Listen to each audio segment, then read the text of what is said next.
یہ حضرت محتمیم صاحب رحمت اللہ تعالی علیہ، میں کبھی ان کے احسان کو بھول نہیں سکتا ہوں، کبھی میں بھول نہیں سکتا ہوں۔ مجھے فارسی اول سے چلایا تھا، میری شادی بھی نہیں ہوئی تھی، مجھے کتب خانہ حوالے کیا مدرسے کا، مجھے کہا یہی تیری درسگاہ، یہی تیرا روم رہنے کا، اسی میں تجھے رہنا ہے۔ اور مجھے کہا رات بھر کتابیں دیکھ۔ الحمدللہ جو 2 سالہ میرے نکاح کا زمانہ نہیں تھا اور نکاح نہیں کیا تھا، پورا کتب خانہ میرے حوالے کر دیا تھا، اور رات بھر میں کتابیں دیکھتا رہتا تھا۔ میرے بنانے میں حضرت صاحب، میں اس کو کبھی نہیں بھول سکتا۔ میں جیسے جیسے اوپر آتا گیا، مجھے کہا اصول فقہ پڑھا،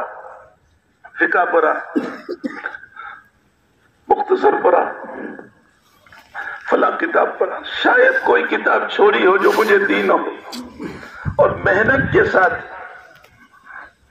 ایک واقعہ مجھے یاد آیا، پہلا ہی میرا سال تھا، یہاں 2 مہینے ہوئے تھے، اور میں نے 2 مہینے کے بعد استعفیٰ لکھ کر کے ان کو دے دیا کسی مسئلے میں۔ 2 ہی مہینے میں انسان جو طالب علم سے نکل کر آیا ہوتا ہے وہ بہت کم برداشت کرتا ہے۔ میں نے استعفیٰ لکھ کر کے دفتر میں بھیج دیا، کچھ نہیں، رکھ لیا اپنے پاس۔ 1-2 دن تک اس کا کوئی مسئلہ بھی نہیں، اتنا صبر کا یہ پیکر تھا کہ بیماریوں میں آہ تک نہیں کی ہے، بہت بیمار رہے، بہت بیمار۔ 2 دن کے بعد میرے پاس آئے وہ کاغذ لے کر، اور مجھے کہا مل صاحب اس کو گھول کر پانی میں پی جاؤ۔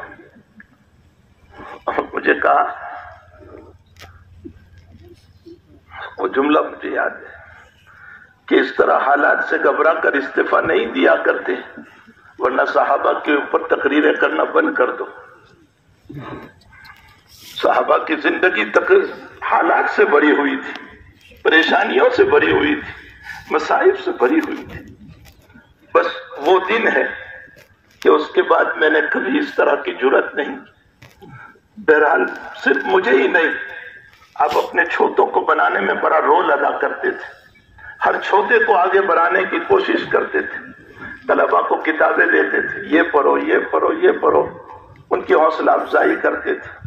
اللہ جل شانہ مرحوم کی بال بال مغفرت فرمائے، ان کے حسنات کو قبول فرمائے،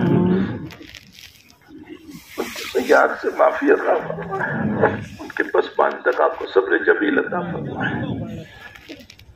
صلی اللہ علیہ وسلم۔